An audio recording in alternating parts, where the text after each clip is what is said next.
이번 시간에는 지진과 화산에 대해서 살펴보도록 하겠습니다. 지진이라고 하는 건 땅이 흔들리는 현상, 화산활동이라고 하는 것은 마그마가 지표로 분출되는 현상. 이러한 형태의 지각 변동을 지진, 화산이라고 이야기를 합니다. 우선 지진부터 살펴보도록 하겠습니다. 자, 지진은 땅이 흔들리는 현상을 지진이라고 해요. 그러니까 땅이 흔들린다. 원인이 무엇이든지 간에 땅이 흔들리면 일반적으로 모두 다 지진이라고 이야기를 합니다. 그래서 지진의 발생 원인은요,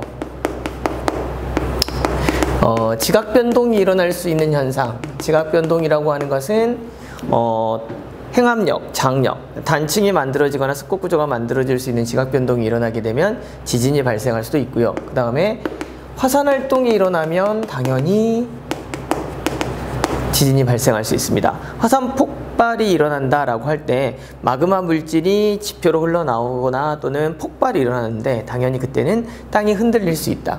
또 하나, 우리가 흔히 말하는 인공지진도 일반적으로 지진이라고 이야기를 합니다. 그러니까 공사 현장이라든지 터널을 만든다든지 할 때 발파 작업을 하게 되면 땅이 흔들리게 되는데 그러한 경우도 지진이다라고 이야기를 하거든요. 따라서 땅이 흔들릴 수 있는 모든 것들을 지진의 발생 원인이다라고 이야기를 하고요. 지진하게 되면은 이게 지표면이라고 이야기를 합니다. 그래서 지진이 최초 발생한 지점, 여기서 지진이 발생했어요. 그러니까 여기서 무슨 힘을 받았거나 어떤 작업을 했거나 또는 어떤 현상이 발생하게 되면 여기에서부터 에너지가 전달이 되는데 그 지진이 발생하는 곳을 진원이라고 이야기를 하고요.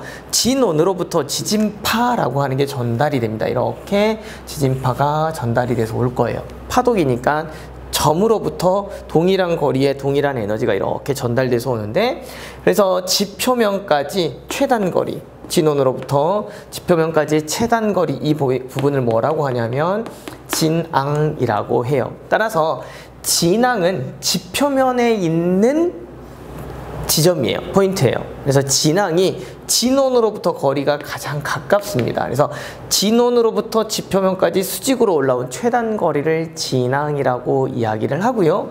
따라서 이 진앙에서부터 진원까지를 진원의 깊이 또는 지진의 깊이라고 이야기를 하는데, 이 진원까지 거리가 100km를 기준으로 진원이 지표면과 100km 이내에 진원이 있는 경우를 우리는 천발지진이라고 부릅니다. 그리고 진원의 깊이가 100km보다 더 깊은 곳에서 발생하는 지진을 우리는 신발지진이라고 불러요. 이 신발지진이냐 천발지진이냐라고 하는 건 지진의 에너지 값을 이야기하는 것이 아니라 지진의 최초 발생한 지점, 다시 말해서 진원이 어디 있느냐, 진원의 깊이를 결정하는 지진을 말해요. 그래서 지표면 근처에서 발생한 지진은 천발지진, 지표면보다 아주 깊은 곳에서 발생하는 지진을 신발지진이라고 부릅니다. 그러니까 신발지진이 발생했을 때 피해가 더 클 수도 있어요. 천발지진이 발생했는데 리터 규모가 되게 작을 경우는 실제로 피해가 별로 없는데, 신발지진이지만 훨씬 에너지 값이 클 경우는 우리는 보통 피해가 더 클 수 있다라고 이야기를 해요. 그래서 지진은 이렇게 이야기를 하는데, 자, 이제 여기서 여러분들이 기억할 거, 지진에서 지진파가 이렇게 전달돼서 오죠. 이때 지진의 크기를 측정하는 게 두 가지가 있어요. 하나는 진도가 있고요, 하나는 규모라고 하는 게 있습니다. 자, 조금 전에 선생님이 천발지진과 신발지진은 에너지의 크기랑 전혀 상관이 없다, 또는 피해 정도랑 상관이 없다라고 있어요. 이거는 진원의 깊이가 어느 곳이냐. 그러니까 신발지진, 내가 이곳에 있음에도 불구하고 신발지진이 발생해도 피해가 훨씬 클 수도 있고요, 천발지진 발생해도 피해가 훨씬 작을 수 있어요. 우리가 일반적으로 생각했을 때 가까우면 피해가 클 것 같은데 꼭 그렇지만은 않다라고 이야기를 하고요. 여러분이 지진의 크기를 측정할 때는 두 가지로 구분을 하셔야 되는데, 진도는 뭘 나타낸 거냐면 피해 정도를 나타낸 거예요. 규모는 뭘 나타낸 것이냐라고 하면 에너지의 크기를 나타낸 것을 규모라고 이야기를 해요. 그래서 관측소에서 측정하는 에너지의 크기가 진도와 규모 두 가지예요. 자, 어떤 관측소가 여기 있다고 하고요, A라고 하는 관측소가 있고, 어떤 관측소가 B라고 하는 관측소가 있다고 이야기를 합시다. 동일한 지진이 여기서 발생을 했을 때 당연히 동일한 지진이니까 둘이 거리가 다르죠. 여긴 조금 더 가깝고 여긴 조금 더 멀죠. 그러면 동일한 지진에 대해서는 여러분들이 피해 정도가 가까운 곳이 클까요? 먼 곳이 클까요? 당연히 가까운 곳이 커요. 따라서 동일한 지진에 따라서도 진도는 달라질 수 있는데, 자, 규모. A라고 하는 관측소에서 측정한 이 지진의 규모와 B라고 하는 관측소에서 관측한 이 지진의 규모는 같다. 왜냐? 에너지의 크기라고 하는 건 관측소가 중요한 게 아니라 처음 발생한 진원, 이 진원의 에너지를 측정한 거예요. 동일한 지진에 대해서. 따라서 동일한 지진에 대해서는 규모는 어떤 관측소에서 측정하든지 간에 규모는 항상 같아요. 그런데 진도는 동일한 지진일 경우에는 규모는 항상 같지만 진도는 다를 수 있다예요. 다름이 아니라 같을 수도 있거든요. 근데 다를 수 있어요. 진도라고 하는 건. 동일한 지진이지만 진도는 다를 수 있는데 규모는 항상 같아요. 그러니까 진도는 지진마다 다 달라질 수 있어. 그 지역이 어떤 집안이냐에 따라서. 여기는 되게 강한 집안이고 여기는 연약 집안이면 여기가 거리가 멀지만 피해는 훨씬 클 수 있어요. 거리는 멀지만. 따라서 진도라고 하는 건 피해 정도를 나타내는 거고, 규모라고 하는 것은 에너지의 크기를 나타내는 거다. 일반적으로는 진도가 동일한 지층 구조나 지층 집안, 성지를 가지고 있을 경우엔 거리가 멀수록 피해는 클 수 있으나 항상 그런 건 아니에요. 따라서 동일한 지진에 대해서 무조건이에요. 규모는 항상 같지만 진도는 다를 수 있다. 이렇게 기억을 하시면 돼요. 그래서 지진의 크기를 측정하는 건 진도와 규모 두 가지가 있고요. 위치에 따라서는 신발지진, 전발지진 이렇게 구분된다. 지진이란 땅이 흔들리는 현상이다. 이렇게 여러분들이 전체적으로 기억하시면 되겠습니다. 화산활동은 마그마라고 하는 성분이 지표면을 뚫고 올라오는 현상을 보통 화산이라고 이야기를 해요. 보통 일반적으로 이야기를 할 땐 화산이라고 하는 건 이렇게 생겼잖아요. 그리고 이 안에 마그마가 가득합니다. 그래서 마그마가 이곳에 있어요. 마그마가 이렇게 흘러서 넘치겠죠.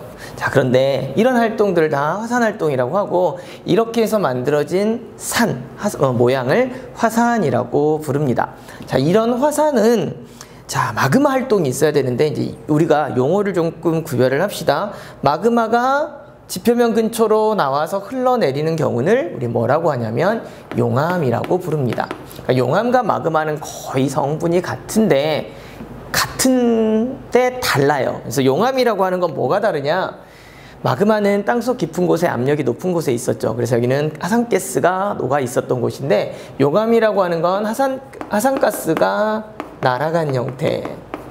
그래서 성분은 같은데 화산가스가 날아간 형태를 우리 뭐라고 부른다? 용암이라고 부릅니다. 자, 그래서 이제 화산이라고 하는 건 이런 형태의 모양을 갖추고 있으면 화산이라고 부르는데, 자, 이 화산이 밖으로 나올 때 화산 분출물들이 만들어집니다. 화산 분출물들이 만들어지게 됩니다. 이 화산 분출물은 크게 세 가지입니다. 하나는 화산 세설물이라고 하는 게 있고요.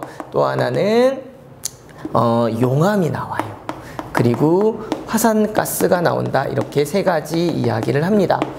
자, 화산세설물이라고 하는 것은 고체, 액체, 기체 중에 얘는 고체, 액체, 기체인데 고체 성분들을 말해요. 화산이 폭발할 때 이렇게 용암이 흐르고 화산가스가 이렇게 나오고, 그리고 그때 기어 나오는 알갱이들도 있고 먼지들도 있을 거야. 그래서 이 화산세설물은 사이즈에 따라서 화산진, 화산재, 화산여, 화산암괴 이렇게 부릅니다. 화산진, 화산재, 화산역, 화산암괴. 사이즈에 따라서 이러한 것들을 화산세설물이라고 이야기를 하고요. 용암은 잘 아시겠죠? 꾸물꾸물 흘러나오는 것.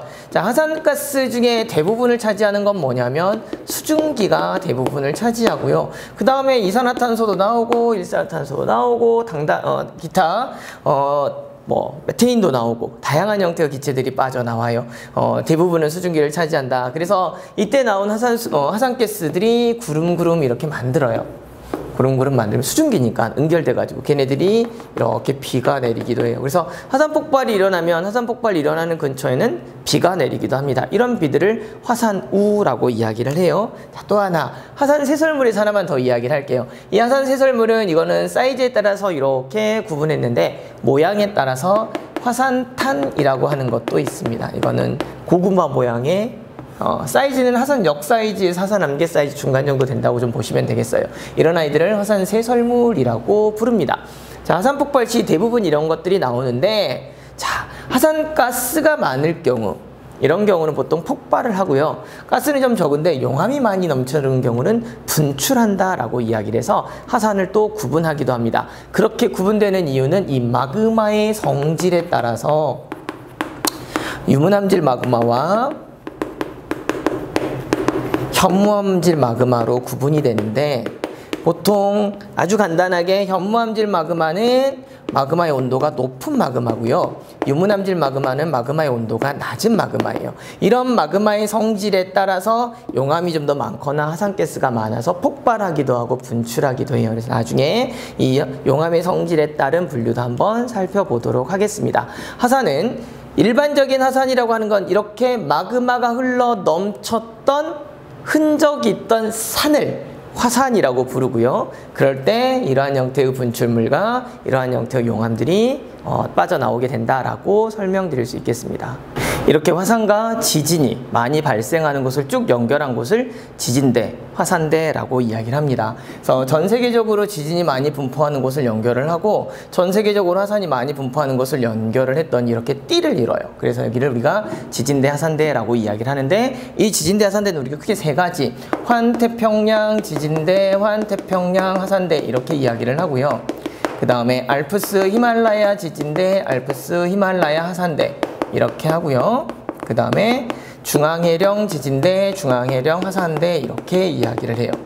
그러니까 뒤에는 지진대, 화산대, 지진대와 화산대는 거의 일치를 하거든요. 그 이유가 뭐 때문이냐면 그 이유가 바로 판의 경계에 위치하고 있기 때문이다 라고 이야기를 해요. 판의 경계에 위치해서 그곳에서 지진과 화산이 활발하다라고 이야기하는데 3대 지진대, 화산대를 이렇게 설명할 수 있어요. 간단히 보시면 여기가 태평양이거든요. 태평양을 삥 두른 이곳이 바로 환태평양, 태평양을 삥 둘렀다고 해서 환태평양 지진대, 환태평양 화산대라고 이야기하고요. 알프스 히말라야, 알프스 히말라야 지진대도 지진이 많이 일어나는 곳이고요. 그 다음 여기 보시면 이렇게 중앙 한가운데, 중앙이 바다의 한가운데 해령이라고 하는 곳들을 보여요. 이런 데를 보통 중앙해령대라고 이야기를 합니다. 그러니까 이런 곳들이 주로 지진과 화산이 많이 발생하는 곳이고, 그런 곳들을 우리는 지진대 또는 화산대라고 이야기를 합니다. 지진과 화산은 지구의 모든 곳에서 일어나는 곳이 아니라 특정 지역에 집중적으로 분포합니다. 그곳들이 대부분 판의 경계부라고 이야기를 하는데, 이곳에서 보통 지진과 화산이 발생을 하고, 이 지진과 화산이 발생하는 곳들을 연결해서 지진대, 화산대라고 부릅니다. 이 모든 곳에서는 화산의 종류에 따라서, 용암의 종류에 따라서 다양한 화산이 분포하기도 하고요. 근데 판의 경계에서 나타나는 운동 때문에 지진의 종류도 천발지진이냐 신발지진이냐 이렇게 구별해서 나타나기도 합니다. 전 세계적으로 주로 분포한 곳들이 판의 경계고, 판의 경계가 아닌 곳에서도 지진과 화산 활동은 일어날 수 있긴 하지만 지진과 화산의 특징들은 여러분들이 앞서 설명드린 대로 조금 기억하시면 좋겠습니다.